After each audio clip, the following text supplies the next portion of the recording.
तो अब हमारा अगला सवाल रहेगा क्वेश्चन नंबर 13 का दूसरा भाग। क्वेश्चन नंबर 13 के दूसरे भाग में जो सवाल लिखे हैं वह इस प्रकार से, इसमें लिखा है किसी समबाहु त्रिभुज की 3 भुजाएं सेंटीमीटर में इस प्रकार से पाई गई हैं।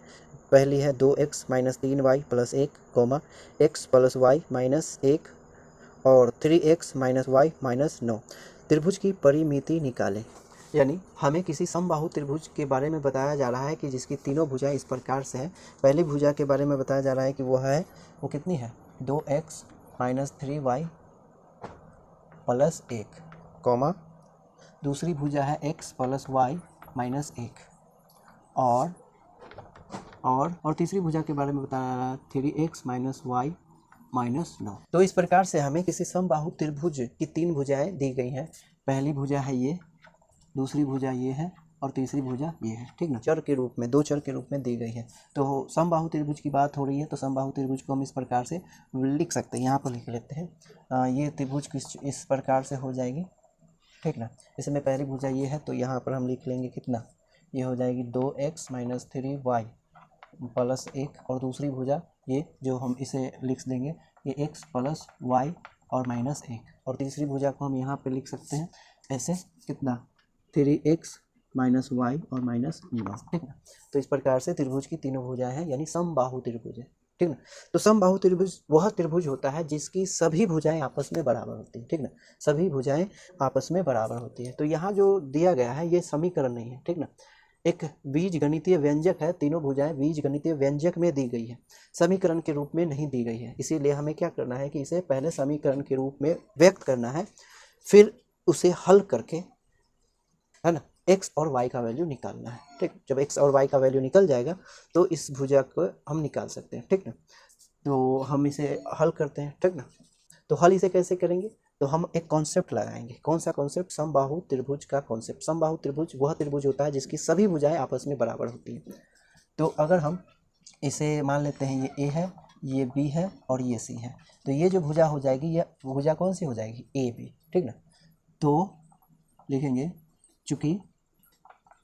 चूंकि त्रिभुज a b c एक समबाहु त्रिभुज है, अतः इसमें क्या होगा, भुजा a से b बराबर होगा BC, यानी भुजा BC के, और BC भुजा बराबर होगी AC के, ठीक है, इस तरीके से। यानी ये भुजा बराबर होगी इस भुजा के और ये भुजा बराबर होगी इस भुजा, यानी तीनों भुजा आपस में क्या होगी, बराबर होगी। यही है समबाहु त्रिभुज, ठीक ना। तो यहाँ से हम कॉन्सेप्ट लगाएंगे क्या चीज़, चूंकि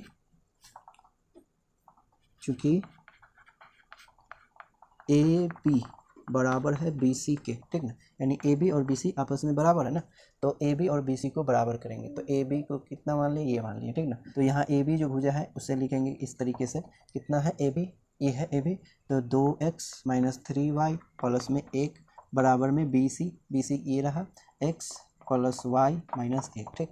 अब चर को एक पक्ष में लाएंगे, इस तरीके से इसे लाएंगे तो ये 2x पहले से है, -x हो जाएगा, ये -3y पहले से है, ये -y हो जाएगा, और इस संख्या को उस पक्ष में ले जाएंगे तो -1 पहले से है, -1 और आ जाएगा, ठीक ना। या इसमें से घटाएंगे तो x, इसमें से हो जाएगा 4y बराबर में -2, ठीक है। इसे कह देंगे क्या चीज़, समीकरण 2, ठीक। अब हमें समीकरण 2 प्राप्त करना है, आगे बढ़ेंगे, इसी प्रकार से लिखेंगे। अब क्या करेंगे, ये रहा ना BC बराबर AC, लिखेंगे BC बराबर CA, या AC का है या CA, दोनों एक ही बात है। तो BC कितनी हो गई, ये रही BC कितनी है, x + y बराबर -1 और बराबर देंगे बराबर CA, यानी ये वाली भुजा कितनी है, ये होगी 3x - y और -9, ठीक। अब बराबर आ गया ना, बराबर आना चाहिए, क्योंकि समीकरण प्राप्त करना है तो बराबर होना चाहिए। तो इसी कॉन्सेप्ट के आधार पर प्राप्त कर सकते हैं। इसे हम इस पक्ष में लाएंगे तो x - 3x हो जाएगा, y पहले से है, y प्लस में, इसे भी लाएंगे तो प्लस में y हो जाएगा। अब इसे उस पक्ष में ले जाएंगे जहाँ पर -9 है, ये प्लस में हो जाएगा, बराबर ये हो गया -2 कितना x, और ये हो जाएगा +2y, अब बराबर में कितना, -8। दोनों पक्ष में क्या करेंगे, दोनों पक्ष में 2 से डिवाइड करेंगे, ठीक ना। तो ये हो जाएगा 2 और ये भी हो जाएगा 2 और इधर भी बटे में 2, ठीक ना। तो 2 एकम 2 और 8 4 दूना 8, तो क्या बच गया, यहाँ बच गया -2 का x बचेगा सिर्फ, प्लस में y और बराबर में -4, ठीक ना। इसे कह देंगे समीकरण 2, है ना, एक तो है 2 हो गया, तो समीकरण 1 ये है और समीकरण 2 ये है, ठीक। अब हम इसे सॉल्व करेंगे लुप्तीकरण विधि द्वारा, है ना। यहाँ x को लुप्त करेंगे तो यहाँ x माइनस में है और यहाँ प्लस में है, इसीलिए दोनों समीकरण को आपस में जोड़ देंगे, लिखेंगे समीकरण 1 प्लस करेंगे समीकरण 2, ठीक ना। तो समीकरण 1 ये रहा, लिख लेते हैं, कितना है, x -4y माइनस कितना 2 हो गया, ठीक। और समीकरण 2 कितना है, -x प्लस y बराबर में -4 है। तो इन दोनों को जोड़ना है, तो इन दोनों को जोड़ेंगे तो ये कुल मिलाकर के कितना हो जाएगा 0, और ये कुल मिलाकर के कितना हो जाएगा, -4 है और प्लस y है तो -3y हो जाएगा, और इन दोनों को एक कुल करेंगे तो -6, तो माइनस से माइनस कैंसिल, यानी 0 हटाएंगे तो कितना हो जाएगा, 0 हटाएंगे तो -3, और माइनस से माइनस खत्म, 3 एकम 3, 3 दूना 6, इसीलिए y बराबर कितना हो गया 2, समझ में आया, y बराबर कितना मिला 2। अब हमें क्या चाहिए, x का वैल्यू चाहिए, तो किसी भी समीकरण में रखेंगे निकल जाएगा, ठीक ना। यहाँ पर निकाल लेते हैं, अब लिखेंगे, अब समीकरण कितना में रखेंगे बताइए, दूसरे में रख लेते हैं, दूसरे में नहीं पहले में रखते हैं, x चाहिए ना, हाँ दूसरे में नहीं पहले में रखें। समीकरण 1 में y बराबर 2 रखने पर, ठीक ना, रखने पर वहाँ आप लिख लेना, तो यहाँ समीकरण 1 है x -4 y बराबर में है -2, ठीक। x चाहिए तो x रहने देंगे, -4 है तो माइनस, और y की जगह पर रिप्लेस करेंगे कितना से, 2 से, तो 2 हो गया बराबर -4, तो ये हो गया x 4 दूना 8 बराबर में -2, इस x को रखेंगे, उसको उस पक्ष में ले जाएंगे -2 प्लस 6, तो यहाँ हो गया x बराबर कितना, 8 है ना, तो 8 होगा 8, तो ये दोनों के बीच, तो इन दोनों के बीच क्या होगा, घटाओ, तो हो जाएगा 6, ठीक। तो y का वैल्यू x का वैल्यू मिल गया कितना 6, ठीक। तो आप इतना नोट करो जब तक। तो इस प्रकार से y कितना मिल गया 2 और x बराबर कितना 6, तो इन दोनों डेटा से हमें त्रिभुज के सभी भुजाओं को प्राप्त करना है, ठीक।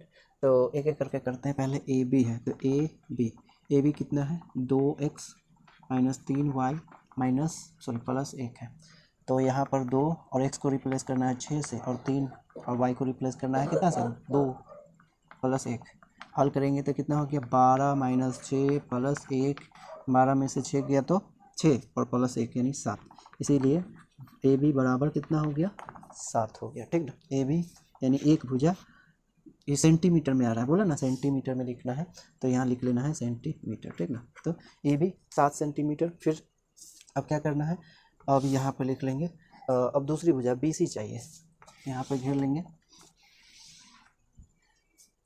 तो अब हमें क्या चाहिए, दूसरी भुजा बी सी, तो यहाँ पर लिखेंगे अब बी सी बराबर, बी सी कितना है, ये रहा x प्लस वाई माइनस 1, ठीक ना। तो यहाँ पर कितना, तो या बी सी बराबर, x को रिप्लेस करना है 6 से और y को रिप्लेस करना है 2 से और 1, इसे सॉल्व करेंगे तो 8 माइनस 1 तो कितना हो जाएगा, 7 हो जाएगा ना, है ना, तो 7, इसीलिए बी सी कितना हो गया 7, क्योंकि यहाँ सेंटीमीटर में है इसीलिए लिखेंगे 7 सेंटीमीटर, है ना। और तथा कौन सी भुजा चाहिए, सी ए, है ना, तथा सी ए कितना हो जाएगा, यहाँ पर यह है 3x -y -9, है ना, बराबर, अब यहाँ पर 3 और इस x को 6 से रिप्लेस करेंगे, y को 2 से रिप्लेस करेंगे, और कितना हो जाएगा -9, तो ये हो गया 6 18 -2 9 11 हो जाएगा, और 18 में से 11 को घटाएंगे तो 7, इसीलिए सी ए कितने हो जाएगी 7 सेंटीमीटर, ठीक। तो तीनों भुजा मिल गई, A B 7 centimetre, B C है ये, ठीक ना, बी सी 7 सेंटीमीटर और सी ए 7 सेंटीमीटर, अतः त्रिभुज ए बी सी की क्या चाहिए, परिमिति क्या होती है, त्रिभुज ए बी, किसी भी त्रिभुज की परिमिति तीनों भुजाओं का योग, है ना, बराबर तीनों भुजाओं का योग क्या होता है, योग यानी जोड़, ठीक ना। तीनों भुजाओं को जोड़ेंगे तो उसकी परिमिति मिल जाएगी। इसलिए बराबर लिखेंगे परिमिति तीनों भुजाओं का योग, यानी तीनों भुजा क्या है ए बी और दूसरी भुजा बी सी, इसे भी जोड़ देंगे बी सी, और तीसरी भुजा सी ए, इसे भी जोड़ देंगे सी ए। ठीक, तो तीनों को जोड़ देंगे तो इसकी परिमिति निकल जाएगी। तो ए बी कितना है 7 सेंटीमीटर, बी सी कितना है 7 सेंटीमीटर, प्लस सी ए कितना है 7 सेंटीमीटर। ठीक ना, तो कुल मिलाकर के कितना है गया 21 सेंटीमीटर। इसीलिए